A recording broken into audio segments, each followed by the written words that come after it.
Cette caméra, embarquée sur une voiture, a capté le moment de l'explosion.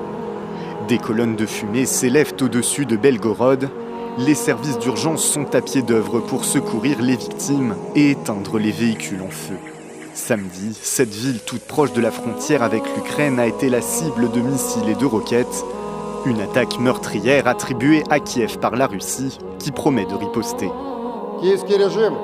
Le régime de Kiev, en menant des attaques indiscriminées sur des places et en commettant ce crime, tente de détourner l'attention des défaites au front et de provoquer des actions similaires de notre part. Ce crime ne restera pas impuni. Selon le Kremlin, Vladimir Poutine a été informé de l'attaque.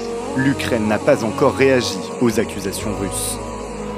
Des frappes qui interviennent 24 heures après des attaques massives contre plusieurs villes ukrainiennes.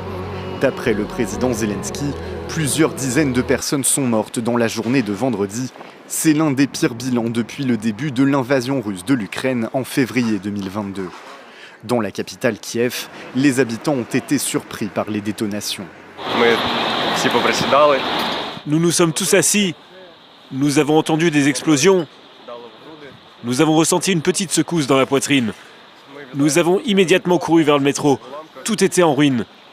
Nous sommes descendus, il y avait beaucoup de poussière.